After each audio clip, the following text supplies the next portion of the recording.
These are the brand new AirPods Max. I haven't really opened the box yet, so I'm gonna do it live in this video.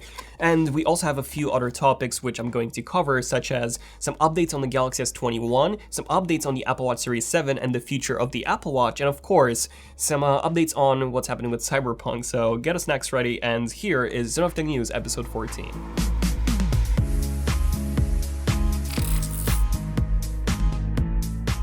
This video is sponsored by LG and their brand new LG Tone-Free FM7 wireless earbuds. They feature a very elegant and premium design with one of the smallest cases I've ever seen for wireless earbuds. They have great active noise cancelling with premium Meridian audio sound to deliver clear vocals and a powerful bass. And with a UV nanolight built right into the case, which kills 99.9% of the bacteria out of the speaker grills, IPX4 water resistance, and a great comfortable fit, I would highly recommend these to any of you, whether you're using iOS or Android. Check them out using the link below. Okay, so let's quickly unbox this. As you can probably tell, this is the standard Apple box, which has this pull tab right here. And there you go. This is a very unique unboxing experience, I have to say. This is new for Apple, this new cardboard box design, but there you go. These are the AirPods Max. I obviously had to get the space gray model. So on the front, we have an image of the actual AirPods. On the right, we have an Apple logo. On the left, we have another Apple logo, AirPods Max on the sides, and this actually matches the color of the AirPods that's inside, so it actually shines in space gray. And then on the back, we get an image of the AirPods Max with that smart case, which you'll see in just a second. By the way, it's actually not that smart. Okay, so let me just remove the plastic wrap.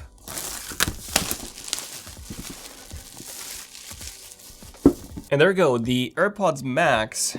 So they actually come in this, wow, these are heavy. Wow, guys. So they come in the smart case right out of the box. So let me just put this to the side for just 1 second and see what else we get inside. So we get a booklet designed by Apple in California. And let's see what we get inside of this. So AirPods Max, it basically tells you how to connect them to the iPhone, how to adjust the volume, stuff like that, and it tells you all about the buttons. And let's see the other side, noise control. Yeah, so these are just the basics of using the AirPods Max, but they're pretty easy to use, so this is basically everything you need to know. And then we get the warranty and the safety guide, and we do not get any Apple stickers, as with all the Apple accessories. We then get a USB Type-C to Lightning cable. So unfortunately, these do not have USB Type-C, they have Lightning, as they're supposed to be an iPhone accessory and not a Mac or an iPad accessory, which is quite sad, but that's pretty much everything we get inside the box. There's no charger or anything else. Okay, so let's take a quick look at the AirPods Max themselves, and there are a few things that I'll be trying out, such as how the smart case works, can you actually pair these with Android, and a lot of stuff, so definitely stay tuned for that. I'm testing those in this video. And we get this paper foil, which protects the smart case. Okay, so first quick impressions of the smart case, it's really bad. Like, this is so flimsy, honestly. And it's literally the same material as the back of those iPad smart cases, which gets smudged extremely quickly. So it's pretty much the same thing. So not a fan of this. Also, you have to have them in the smart case if you want to put them in low power mode. So there's no actual power off button on these. Now, something really cool about these that I've just noticed is that they automatically go into pairing mode once I've removed the smart case. So you can probably tell by that LED light indicator on the bottom, which flashes white, and these are just protective pads. Okay, so let me take a quick look at the actual design. This is, by the way, the first time of me seeing these in person, so they're really, really high quality. So they feel super, super premium, super high end. They do feel expensive, I gotta say that. So yeah, they're honestly the most premium feeling headphones I've ever held in my hands. So that's, you know, that's good, right? Now, unfortunately, a lot of reviewers were saying that these are quite heavy, which I'll be testing in just a second. But there we go, we have left and right the actual symbols, which are embedded into the ear cubs. Unfortunately, these were supposed to have automatic switching for the ear cubs, which, you know, didn't happen because Apple had to rush these. Also, the ear cubs themselves are removable, there we go, quite easily. They won't fall off, by the way. The magnets are quite strong, in case you're wondering. They're much stronger than MagSafe. You can buy extra ones and replace them with a different color if that's something that you want to do. And usually every 2 years or so you want to replace these because they will get deformed over time, so the seal will be affected because of that. Right, let's take a look at the buttons. So there's no Apple logo at all on these. We have these telescopic frame. It's not too adjustable, by the way, so this is the maximum that you can raise it. So if you have a massive head, they might not fit comfortably for you. I know some headphones actually extend a bit more than just this. Other than that, in terms of the actual buttons, we have 2 microphone ports on the top. I'm not sure if you can see that. We have the digital crown right here, which is bigger than on the Apple Watch, by the way, like triple the size. We then have the side button, which acts as a noise cancelling button, and this is also the pairing button, which I'll show you in a second. We have another microphone port here. We have a lightning charging cable on the bottom, and that's the LED indicator, and that's pretty much it. Other than that, it's just microphone ports, and yeah, so it's a very simplistic design. They look really good in person. So let me just try them on. Well, okay, so they're not paired yet. This is interesting. I'm not sure if noise cancelling is on because the seal is just incredible. They're actually very comfortable. Again, I'll need to use these for a longer period of time, but first impressions, they're really comfortable. Also, the pairing process is quite easy. You just bring them close to your iPhone, and then you get this this tutorial on how to use them. So noise control, you have that button, which feels amazing, by the way. Then you have the media controls, the crown, which has the same resistance as on the Apple Watch, by the way, so it's quite easy to scroll. And that's pretty much it. You can also use Siri by invoking it with, the special commands. And, it's a very similar experience to the AirPods and the AirPods Pro. Okay, I'm just gonna give spatial audio a try. So let me see, this would be left. See and hear how it works. So that's stereo audio, okay. And now I'm gonna try spatial audio. Okay, interesting. So I get this 7.1. This is something that you also have on the AirPods Pro, by the way. And it's amazing for watching videos and just listening to music, really. But it only works in specific content, so you have to be using Apple TV and Apple Music. And it's not like you get this in every single song and every single movie. So yeah, overall, they sound pretty good. Let me just play some music and test it out. Right, so I'm just gonna try Seven Nation Army because this one has a lot of bass. So let's see. How does it actually sound? Okay. The bass is really strong. Okay, let me just skip this a bit.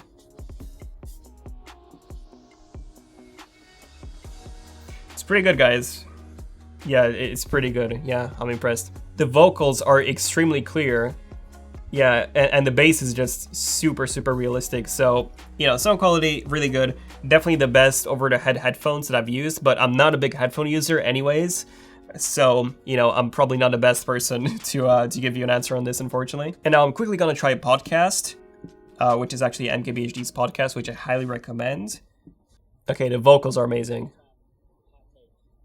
Really good. Now, I gotta say, the difference coming from the AirPods Pro isn't gigantic. It's not as big as I was expecting, but they're still amazing. They sound great, and if you're into music or even just listening to podcasts and you want a more premium experience, then these are really good. Also, the noise cancelling, holy smokes. So this is wow, okay, this is transparency mode. Wow, this is amazing. So transparency mode, just like on the AirPods Pro, it uses the microphones to capture the audio that's happening, outside.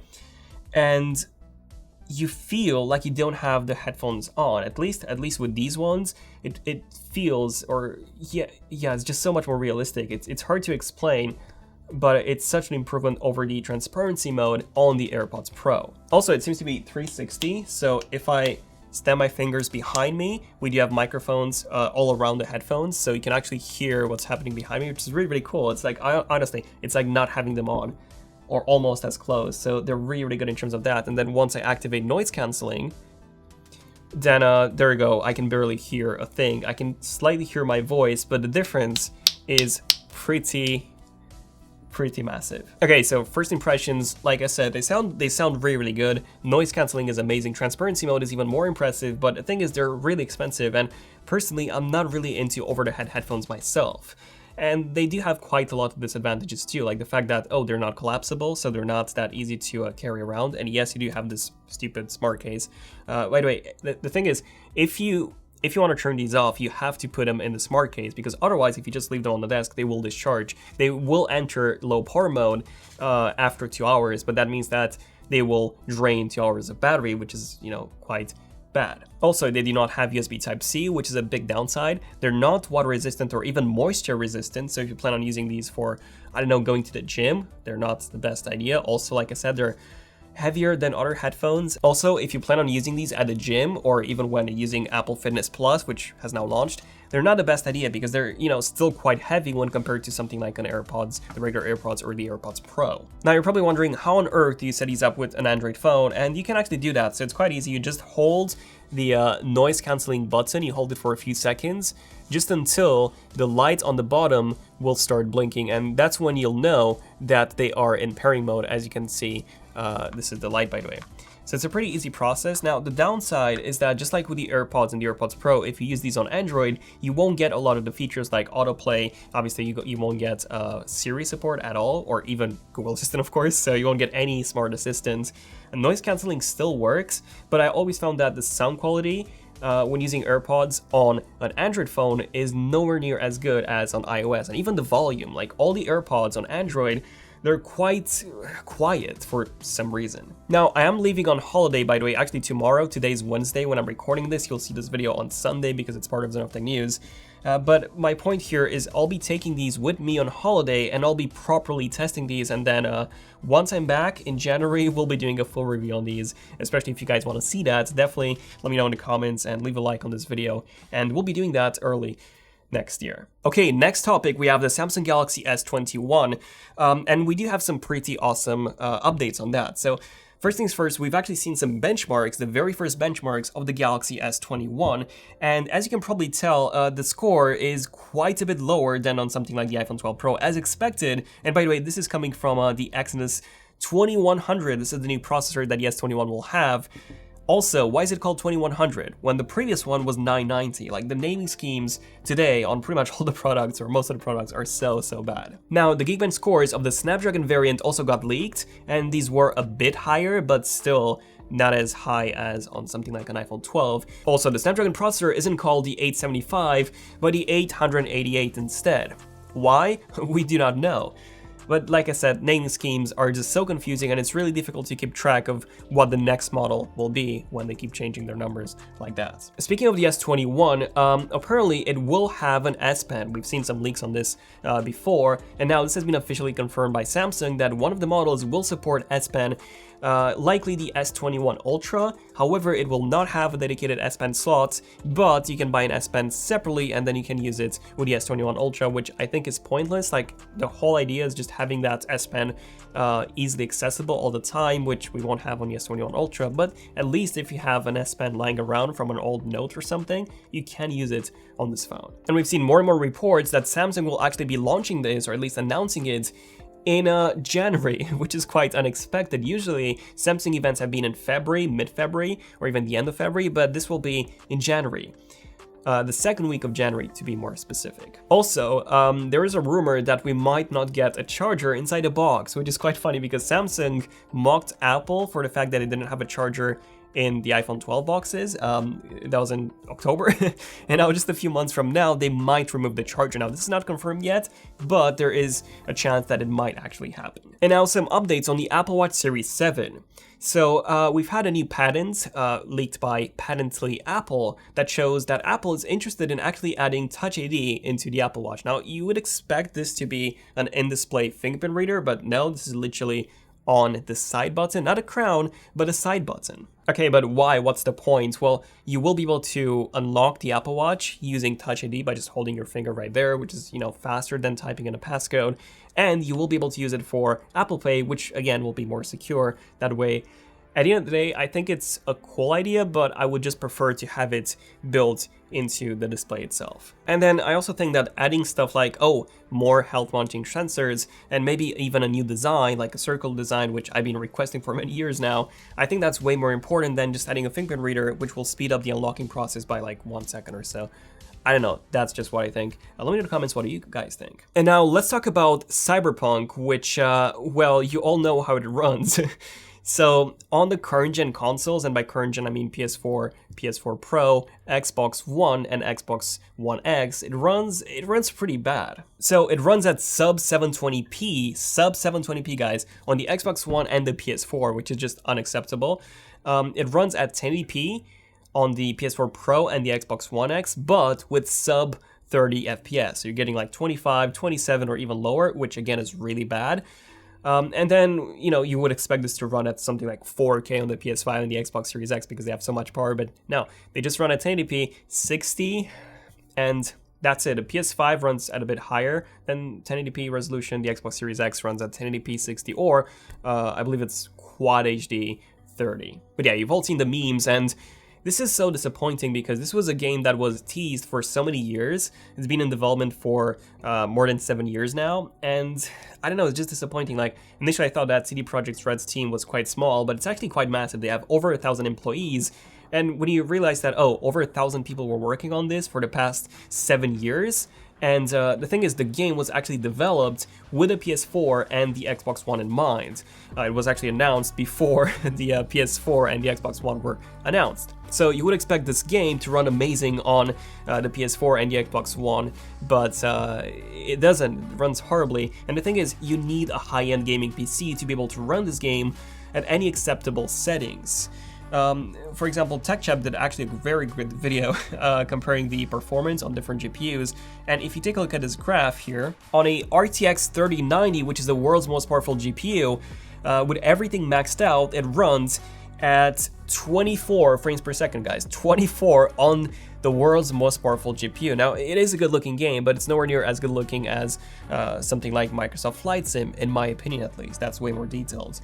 Now, obviously you can turn on the LSS mode, and in quality, which actually looks almost identical to native, you can get up to 42 FPS, but again, this is on the world's most powerful GPU, so that's really disappointing. And then if you increase the LSS to balanced or even performance, which will degrade the visual quality, I believe for performance it's using a 1440p image, and it's upscaling that 4K, so it's still upscaled, it won't be as sharp, but you're getting 60 FPS, so I don't know, I feel like it's just disappointing that a game that was so hyped and in development for so many years and by so many people just didn't get optimized for, well, anything really. CD Projekt Red released a statement that they're sorry that they didn't pay attention to PS4 and Xbox One users. But it's, it's not like they paid attention to PS5 users or Xbox Series X. It runs really bad on literally anything, even worse on consoles, really. Now, I'm pretty sure that, they will be releasing updates and it will get fixed over time, but we still do not have a dedicated PS5 version. This is still the PS4 version running in backwards compatibility, same for the Xbox, and we don't know when those versions will be out. Likely 2021, like they said, but knowing CD Projekt Red, it's like gonna be like 2022 or something delayed again. So I don't know, let me know in the comments what you guys think, and if you've actually tried it, what were your first impressions with the game, and what platform did you actually play it on? Now, it is giveaway time, so last week we gave away something very special. So it was a cable that allows you to charge multiple devices. It was basically a splitter that split a USB Type-A into USB Type-C, Lightning, micro USB, pretty much everything, and you could charge pretty much any device with that. And if you bought that cable, so we were giving away two, but if you bought one, £1 would be donated to Cancer Research UK. And this week we're giving away headphones, of course, because it's, it's all about headphones today. So these are the Transmart headphones. They're noise canceling, they're wireless, they're also water resistant, up to 30 hours of audio playback. Obviously this is an unopened package. And yeah, we're giving one of these away, so the link to participate is in the description, and this giveaway will end early January, by the way, because like I said, I'll be on holiday, and actually my team will also be on holiday in just a few days, so we'll ship this and end this giveaway once we're all back in early January. Also, this is our last video for the year, fun fact, so, Happy New Year, Happy Holidays, and Merry Christmas for those celebrating, and yeah, this is pretty much it, so thanks for tuning in 2020, and I'll see you guys in 2021 with some really, really cool content. So, yeah, thanks for watching.